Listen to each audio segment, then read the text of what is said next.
I think it gives a greater authenticity in terms of our own work life integration and life work integration, and also how we relate to others, in the world of work Mm-hmm. and in life in general. Yeah, This I agree. issue that, life and work are somehow, interchangeable or exchangeable or different. They're really all part of the same ecosystem. Mm-hmm. And I think it's another fascinating awareness coming out of the pandemic, that our health and our wellness and our mental health and our sense of balance, our sense of who we are, our sense of purpose, our sense of meaning, our sense of joy, our sense of gratitude, all of those things are so important.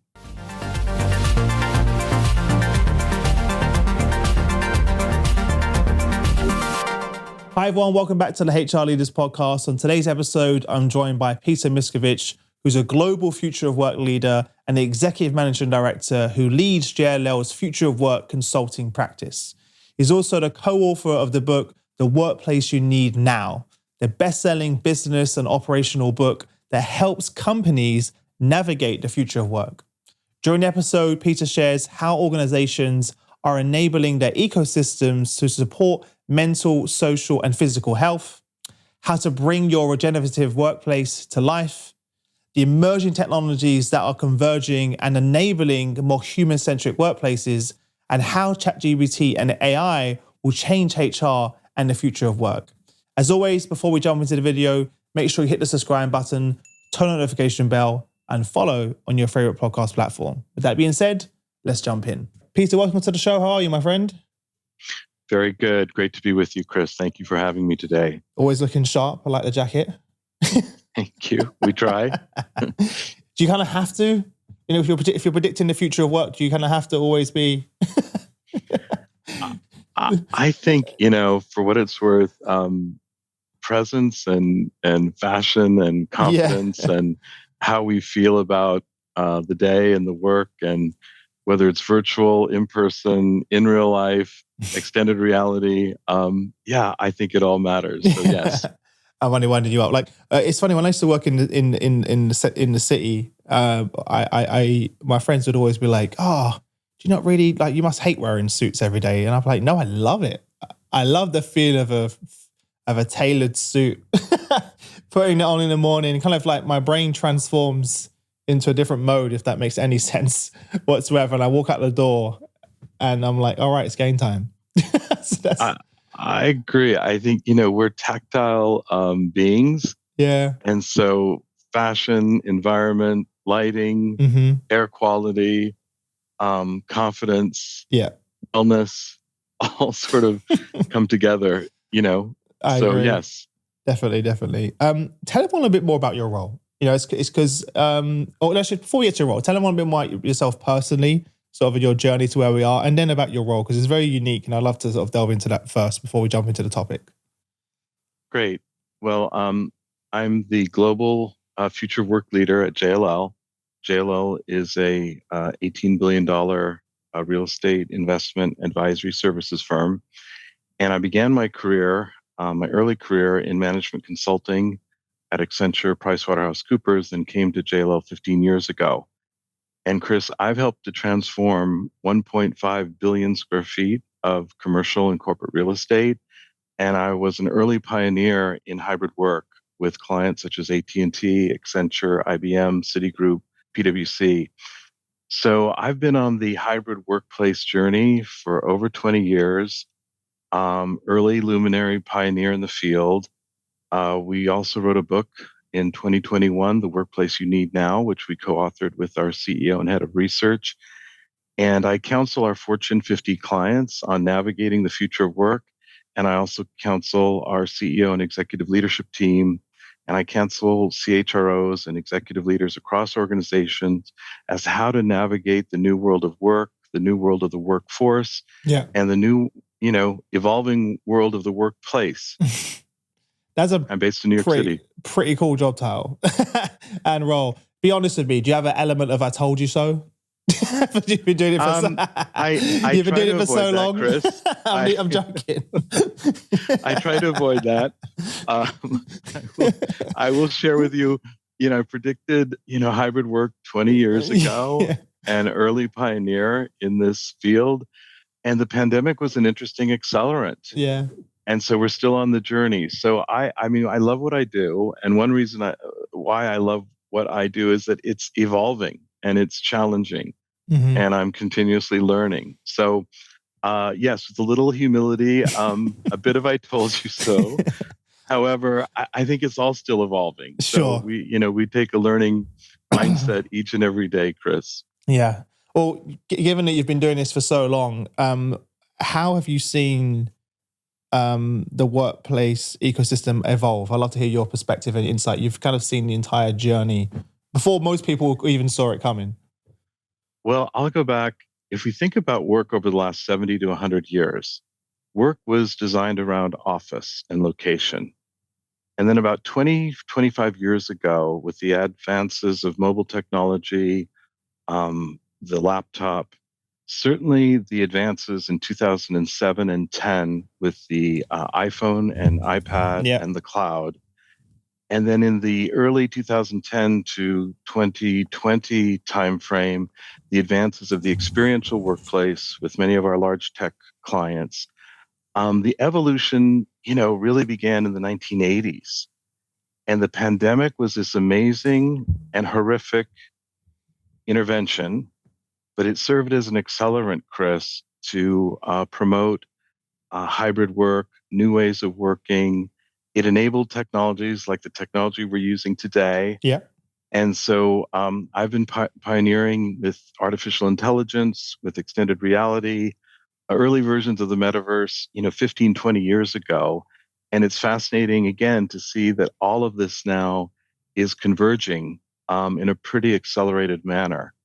So I'm continually amazed every day. One reason I love what I do is that I'm continuously learning. The challenges are many. And I think how we navigate this new world of work in terms of human performance, in terms of technology integration, in terms of health, well-being, and what we term the regenerative workplace are all on the table every day. Yeah. Delve into a little bit more. The regenerative workplace, I think, is a fascinating area. Could you elaborate a bit more on that for everyone? Yeah, I'd be glad to. So I'll start with my own journey. 18 years ago, I woke up on a Friday morning and I had paralysis from my left arm to my left leg. And I thought I was suffering either a massive heart attack or stroke. And I was placed into intensive care for over 9 hours. And what I had experienced was a very intense and systemic cortisol and stress event. And that event changed my life in terms of rethinking. At the time, I was a partner at a big four consulting firm traveling, 250,000 miles a year. I managed a team of 2,000 folks, multiple clients, and I'd really pushed myself beyond the brink of exhaustion. And I took a 6-month sabbatical. I was enrolled with the integrative wellness program at Cornell Weill Presbyterian here in New York. And I began a journey on integrative wellness in terms of my own journey of human performance, balance, well being. And so I've practiced meditation for now almost 18 years every morning, 30 minutes. I try to get my sleep, even with my travel schedule and 18-hour days. And the regenerative workplace is an area that we at JLL pioneered 3 or 4 years ago that's focused upon the balance of mental, social, and physical wellness. And so in this new age of accelerated, workplace technology, performance, always on, multiple devices, 2 million apps, the ability to be disciplined in terms of integrative wellness and well-being and the regenerative practices are actually more important today than ever. So it's another area that we're very passionate about and we're committed to as JLL, as a firm. And it's an area that the HR community and I think all communities should be focused upon. And whether you're 15 years old or 50 years old, the regenerative principles of mental health, social health, and physical health and wellness are just critically important. Mm-hmm. So I'm glad to share more about what we're seeing in our clients. It's interesting enough. I have insurance clients, financial clients, tech clients. They now have chief wellness officers Yeah. who report to the CHRO or to even the CEO. Mm-hmm. And mental health in particular is a great focus today. And we see that continuing as part of, leading practice regenerative workplace program for, any, if you will, progressed and caring organization, if that makes sense. Yeah. Well, firstly, thanks for sharing that. I think it's important that we share those stories. And many of the listeners know my own story, and I've shared it, but I'll share it again for you. It's also one of the reasons why I started HR Leaders. I worked in a very high pressure sales environment. I kind of describe it as sort of like the Wolf of Wall Street type environment, literally, quite literally, and for over 10 years. And that resulted for me in anxiety attacks, panic attacks, many other mental health issues that came along the way, burnout, exhaustion, you name it. But I kept going and going. I'd have 2 months off where I couldn't even leave the house because I felt like I was having a heart attack. Then I would dive straight back in, and 3 months later I'm back off again. And also in an environment where you were told to man up and get on with it. So that also didn't help. But that resulted in me actually kind of sitting down and having a conversation with my wife saying, what do I want to do? Because this isn't worth it. No amount of money in the world is worth this, how I'm feeling. And that kind of led me to starting HR Leaders. But it also led to us starting our Global Wellbeing Summit, which we run every year in January, where we bring together 5,000 executives, wellbeing leaders, to share what's working in organizations and having the opportunity to network, share, learn, and kind of, it's called Ripple. But and the goal is really that ripple effect of well-being through sharing those stories like your own. So I just wanted to thank you for sharing that. It's very important. Well, thank you, Chris. And, one of the themes as part of our regenerative workplace, narrative is health before wealth. Oh, yeah. I mean, all the wealth in the world, Exactly, and all the technology in the world, and all of the accolades or recognition in the world, I mean, cannot replace good health and good mental health, good social health, and good physical health. So I'm thankful every day. And I think, given your journey, I think it gives a greater authenticity in terms of our own work life integration and life work integration, and also how we relate to others, in the world of work and in life in general. Yeah, this I agree. issue that life and work are somehow interchangeable or exchangeable or different. They're really all part of the same ecosystem. And I think it's another fascinating awareness coming out of the pandemic, that our health and our wellness and our mental health and our sense of balance, our sense of who we are, our sense of purpose, our sense of meaning, our sense of joy, our sense of gratitude, all of those things are so important. And I really appreciate your contributions, and really appreciate your sharing as well. And we're seeing that in our candidates, aren't we, who are coming to organizations. Even I've had a few interviews recently, and they're asking me questions around well-being for the very first time. What is the why? What is the purpose? What does it mean for me? And they really want to be part of a culture of care, right? And they want to be led by managers that are leading with empathy.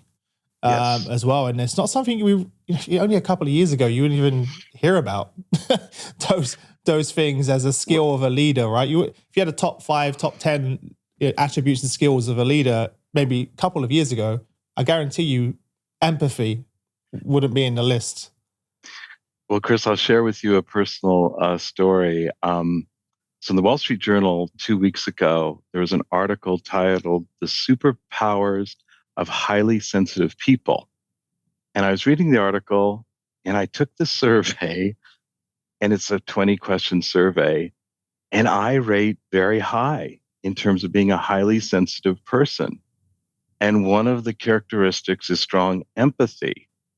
And what's fascinating for your earlier sharing and even my sharing, I think the world of work and the world of management was very much about performance and sort of toughing it out Yeah. and persevering, and big believe in resilience. Resilience is an important characteristic.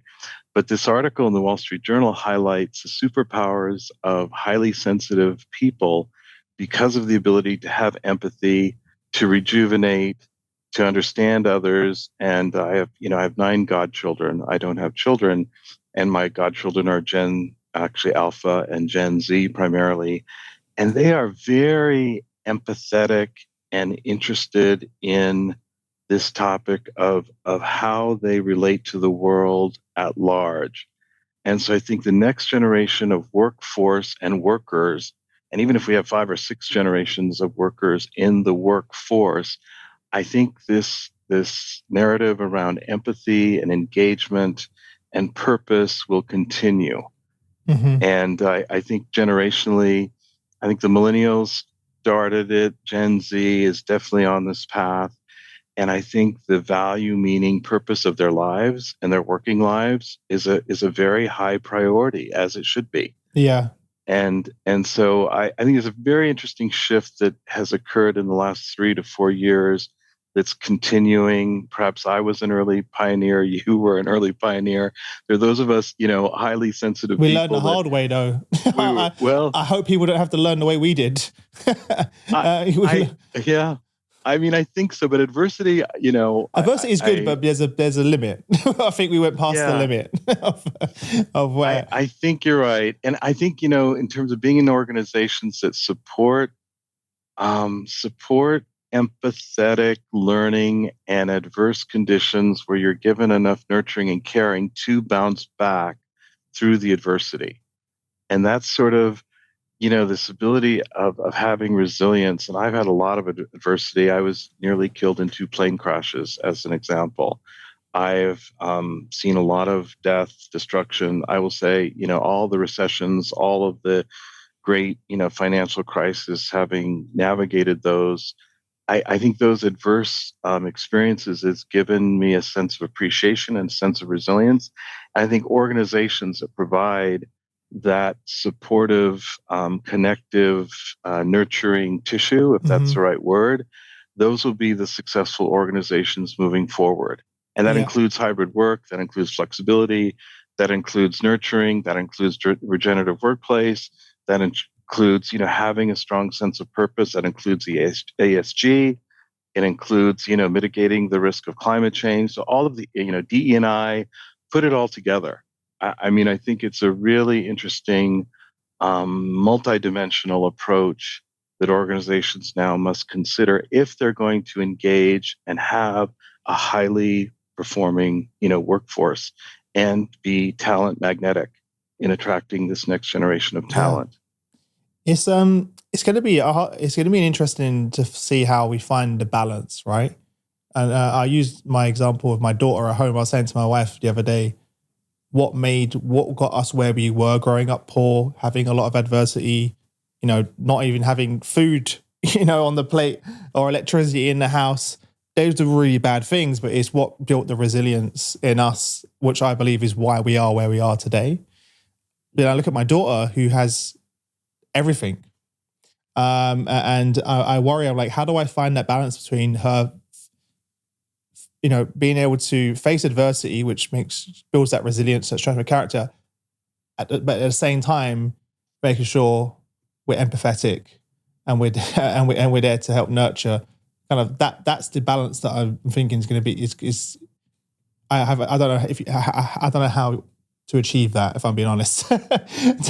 What does that look like? And I feel like similar in the workplace. How do we do where we don't I've even experienced it in my own business where mistakes have been made by the team, and I've actually been like, oh, that's nothing. But then realizing actually to that person who's never faced adversity before, that is actually a really big moment for them that I've downplayed, if that makes sense. Yeah, I think, every generation has its challenges and new challenges. And I will say for my godchildren and the younger folks that I mentor, Chris, if I think about the acceleration of change in terms of technology and managing just through the cultural adversity of social media, for one, and managing through climate change risk for another. So I actually think, Chris, I would counter you a bit. I think this next generation has actually bigger challenges Really, that we have to help them face than we have had, or I really. certainly have had. Mm. I And can if see the social media one, definitely. I can see. Yeah, I didn't really think about it that way. It's true. It's a different circumstances, different set it's of challenges.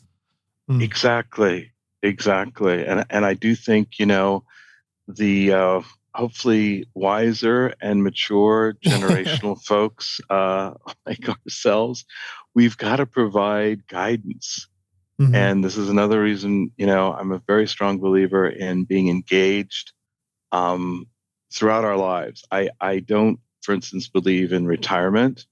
I don't believe that anyone should stop being curious and learning and contributing. And I believe that, if you're going to live to 100, make all 100 years count. Yeah. And I think in particular with the challenges that we're facing as we look towards 2030 and beyond, those contributions by everyone will be very critical and actually more important perhaps in Hmm. the next 10 years than in the past 30 years. Yeah. I'd be just to see, what are some of the things that you're seeing organizations that you work with do in terms of how they're sort of enabling their own ecosystems to support mental health, social, physical, etc. What are some of the things you're seeing? Well, I'll name an interesting one recently in terms of hybrid work in providing, daycare and childcare on site, which sounds like not a big deal, but, versus providing all sorts of other amenities. And, cafeterias are great and food service is great and all of these amenities are fine. But what really matters to people? So whether it's daycare, whether it's counseling, whether it's the ability to have support groups within the organization, mental health and social and physical health assessment tools and interventions. And so I think organizations need to walk the talk. If you really say and you state in your narratives that your people are your most important asset, then you need to support that with interventions and investments that will make a difference to the people.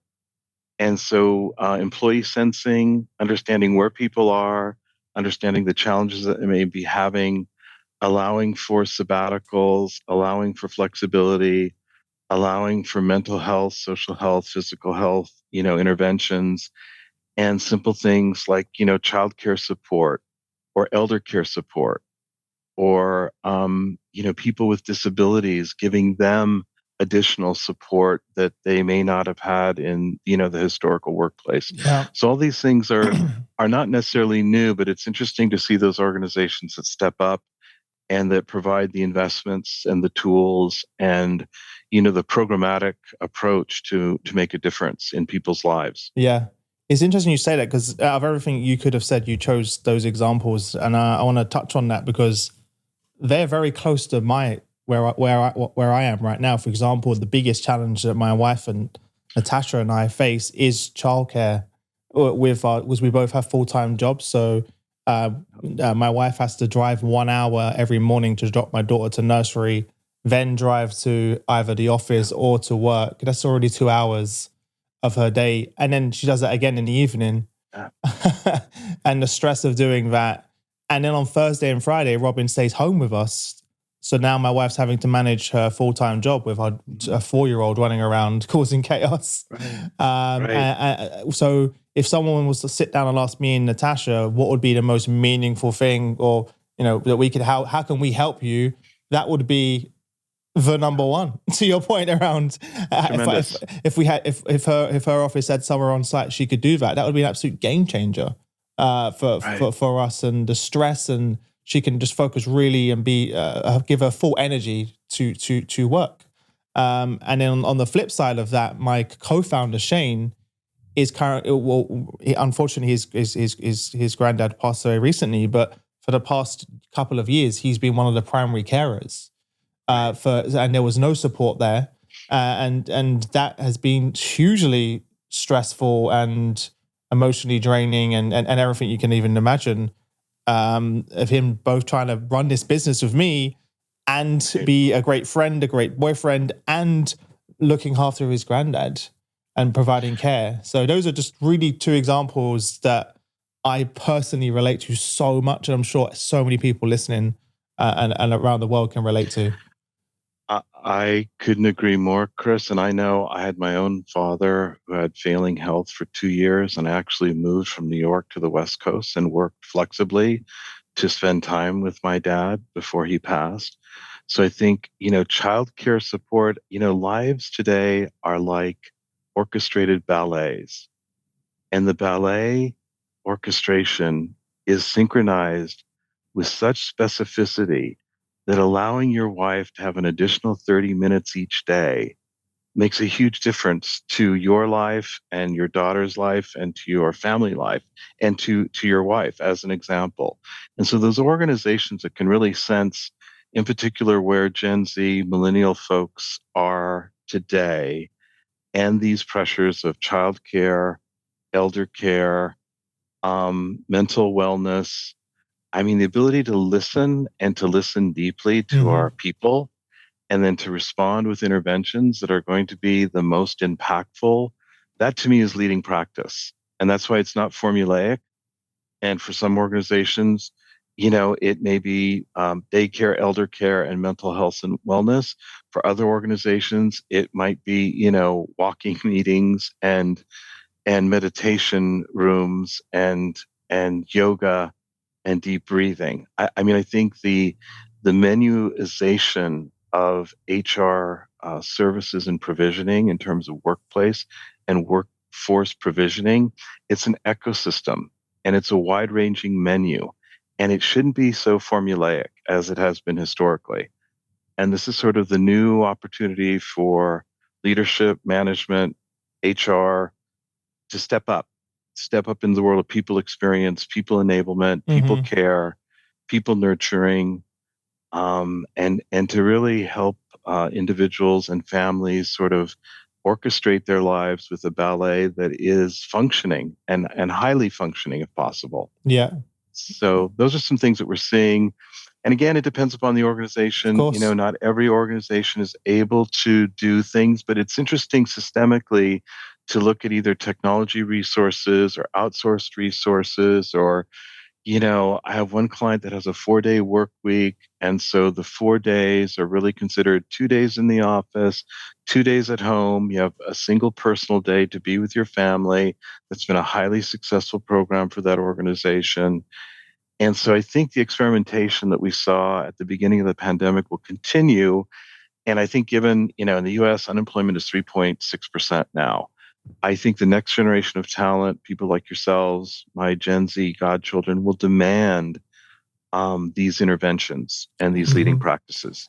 And you mentioned the menu, and I think there is a problem with having a big menu because you need to take that menu and then tailor it to each and every person, right? I had a guest on recently who was used an analogy of a hotel. It's like, Chris, imagine if we had a hotel that was a one-size-fits-all hotel. it wouldn't work, right? Because some people want a luxury hotel, some people want a hotel with a view on the beach. But we're just creating these organizations where it's kind of a one-size-fits-all menu for everyone, and expecting that to work. It doesn't work. Right down to the individual team, really has to be tailored, and then from there to the individual as well. Again, we're already doing it with our customers, so why are we not doing it with our employees? Absolutely right. We mentioned some of those benefits. We had a workshop recently where we spoke about benefits, employee well-being, compensation and benefits, and some of the leads were saying they'd done some recent listening and analysis to say, actually, out of these 50 things we're offering our employees, 80% of the utilization is on these 4 things. So why are we spending 20, 30 million on all of these things when this is really what people want as well? So the employee listening piece is super important, and then creating that employee experience and tailoring it is a huge opportunity for us. We would agree. And we are seeing, Chris, leading organizations take a customer-centric approach to Yeah. their employees. Mm-hmm. And then the other layer to this is the ability to refresh the menu, modify the menu Yes. so that it's human-centric and relevant over time.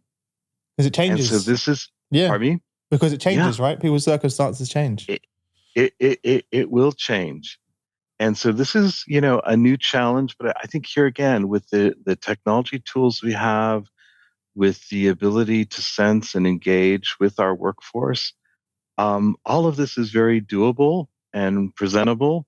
And the organizations that get this right will be high performing, and they'll attract, the talent that will want to stay, perform, be creative, be innovative. I mean, it's sort of it's a self, fulfilling, positive, prophetic feedback loop. It builds on itself. Yeah. And those leaders, I think the real challenge right now is a generational shift between leadership. I think we see a lot of,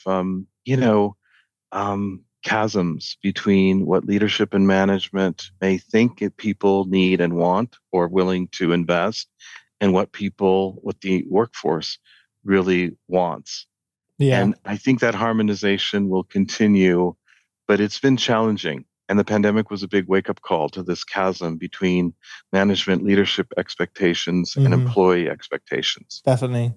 What would you see as some of the sort of emerging technologies that are enabling more human-centric workplaces? Well, clearly, having been on the AI journey, and I've lived through probably 3 AI winters as an example, and very close to Accenture, Microsoft, and Google, and the technology firms that are now orchestrating at scale these new artificial intelligent capabilities. I think the ambient intelligence that's coming to the workplace in terms of sensing, and these technologies that will be our co-pilot. So I will, and this morning I had to orchestrate a brief draft for a client on a pretty intense topic, and I went to ChatGPT, and I had the draft created in 90 seconds. I modified it in about a minute, and I sent it to the client as a first draft. And that's an example of the power of these new technologies in terms of giving us more efficiency and more time. And then I believe our next elevated version of these AI platforms will be empathic.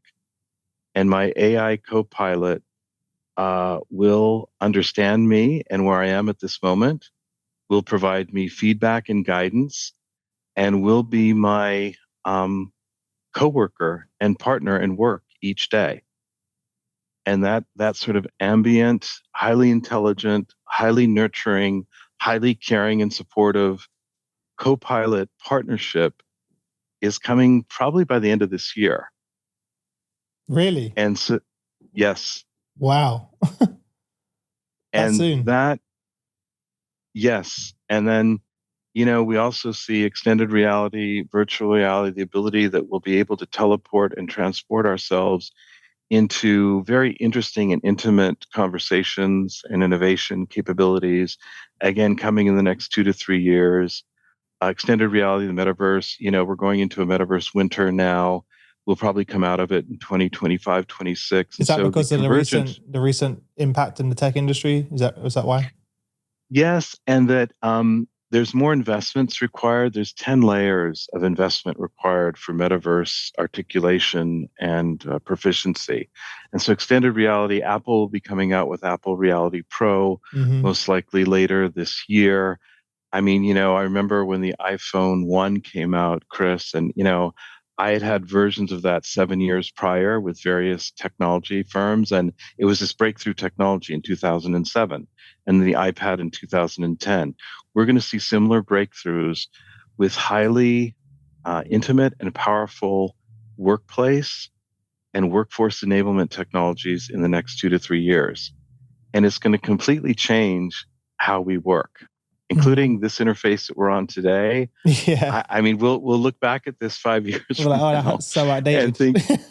think, we'll be teleporting to, a three-dimensional, digital environment together and have a level of intimate conversation that will be as good, if not better, than IRL in real life conversations. And Yeah. so all of this, will need to be managed and governed, but it'll allow new levels of human performance, hopefully new levels of integrative wellness. And I think a lot of the stress of our current working world can be, if you will, reallocated and mitigated. And the efficiency factor with these tools will hopefully allow us greater management. I mean, the next AI tool that I will engage in heavily will probably address 70% of all my email and be able to manage, 40 to 50% of my current workflow each day. And if those tools really come, to evolution as they, I think, will, it may allow us for a very different working and lifestyle approach in terms of how we manage our day-to-day life and day-to-day work lives. Yeah. It's unbelievable. Like you mentioned ChatGPT, that's kind of changed my life as well in terms of like I create content for a living. And I would say it's more than half the amount of time it takes for me to draft a post for LinkedIn, a newsletter, a email. I can just keep going. Even if I have even if I just have an idea, I'll put it into ChatGPT and ask ChatGPT to write me something around that particular idea. And it just it gives me an amazing starting point to then add, edit, develop. It's just even before podcasts. So I had a podcast recently and I had an emergency in the business and I didn't have time to prep. And I went to ChatGPT and said, write me five questions around the top trends for diversity and inclusion in 2023, because that was what the theme of the podcast was. And I had this amazing list of questions around the top DEI trends for 2023. And we ended up being an incredible episode, but it looked like I did all that research, but I really didn't. It kind of gave it to me within seconds. Oh, yeah. Tremendous for you. And ChatGPT 4.0 will be launched here in the next 2 weeks. And the acceleration of all of this will require, good governance and oversight. And these tools, will not necessarily replace human talent and human innovation and creativity, but they'll be very strong augmentation tools, as you just described. Mm-hmm. So I'm very excited by all of these emerging tools and capabilities. And it's another reason why, the world of work and the world of the workforce, Chris, I think is going to be more exciting in the next 5 years, and how we navigate it and how organizations make the right decisions and how we organize ourselves around all of what we've just discussed, I think is an incredibly new challenge, very exciting. Also, it has, I have a saying, technology is like fire. It can heat your home, but it can also burn your house down. And so this ability to manage it, govern it with ethics, with guidance, and with good oversight will be really critically important as we migrate this path forward. What with all of these amazing opportunities, innovations, what would you say is the biggest piece of advice you'd give to the HR leaders listening right now to this podcast? The biggest piece of advice I give to my senior HR leaders and clients these days is to be bold and fearless in terms of experimentation.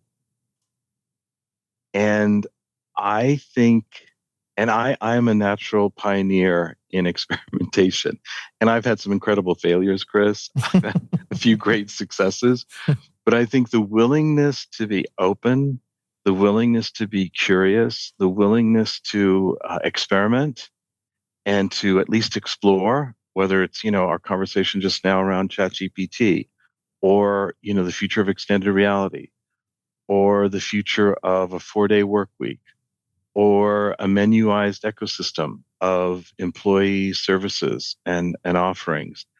I think the willingness to have that openness and curiosity and experimental and learning mindset is really key for the future, given all that is coming and all of the if you will complexity and disruption and innovation and that we're all experiencing today. So that would be my best piece of advice, if that makes sense. No, it makes complete sense.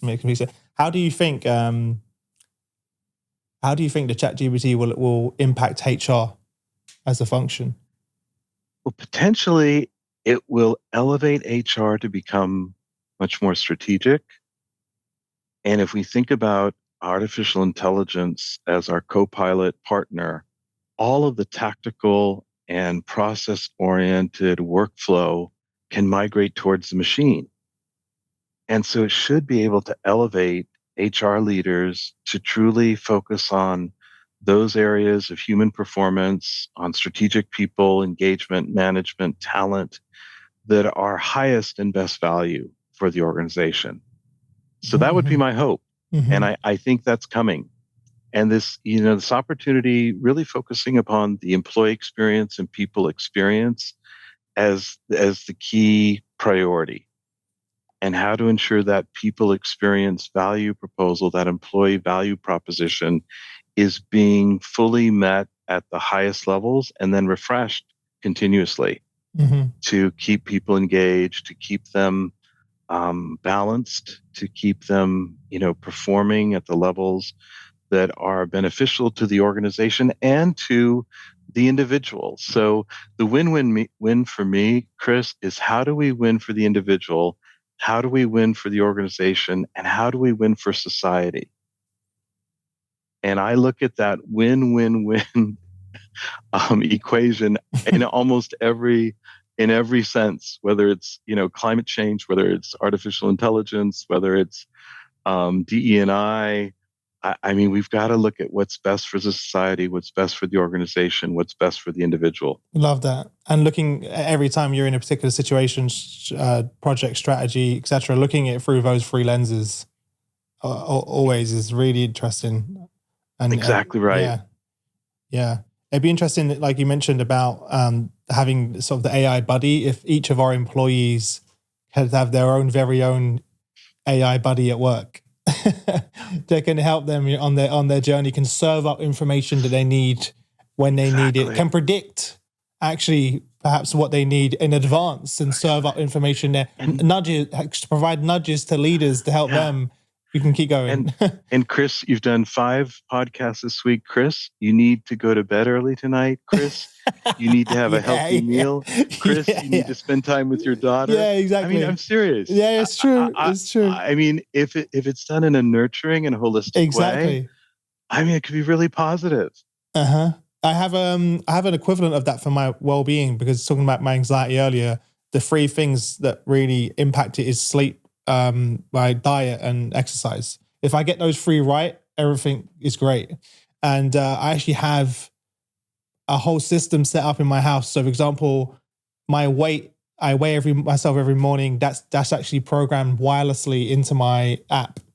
So and then it calculates, and then the food I have goes into the app, and then even when I work out, that gets programmed into the app, and it actually serves up. It's not AI, I would say, but it serves up notification. Hey, Chris, you've got X amount of sleep this week. You need to get more sleep. And that really helps me. Or hey, Chris, you haven't hit your macros this week. Right. You need to do this. And that has really helped me stay accountable by having that. It's not exactly AI. It's not as sophisticated, but it really, really helps keep me on track. Chris, you're a living example of integrative wellness.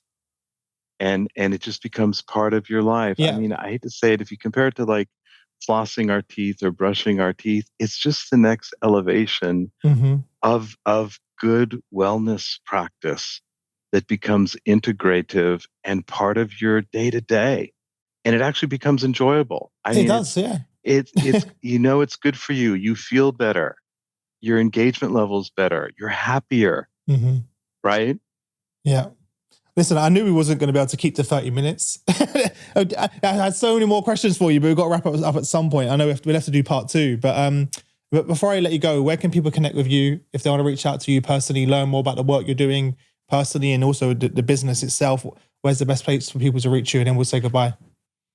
Well, Peter Miscovich, JLL, on the JLL website, www.jll.com, or they're welcome to reach out to me via LinkedIn. Mm-hmm. And, Chris, really such a pleasure being with you, spending time together.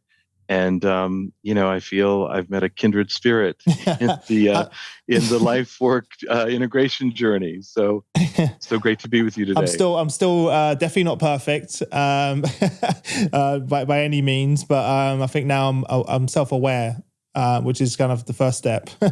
Always don't give myself a hard time. I think is also one of the key things. If I fall off, if I miss a few days, it doesn't matter. Just get back on. It's fine. Yeah, my favorite words is compassion and self-compassion, and the ability to have that sense of self and empathy and compassion for oneself is actually probably one of our greatest challenges, but greatest gifts. So I try to do the same each and every day. My coach pointed that out within the first few days of us having our sessions. Say, Chris, you need to stop beating yourself up. Like you are giving yourself such a hard time. Just let it go. We are often our own worst adversaries. 100%. Amazing. So wonderful being with you, Chris. Thank you so much, and we look forward to future dialogue. Me too. And for everyone listening, as always, those links are in the description, so make sure you go and connect with Peter on LinkedIn, and also I'll leave a link here to the JLL website as well. But apart from that, enjoy the rest of your day, and I look forward to seeing you soon. All right. Very good. Safe travels. Be well.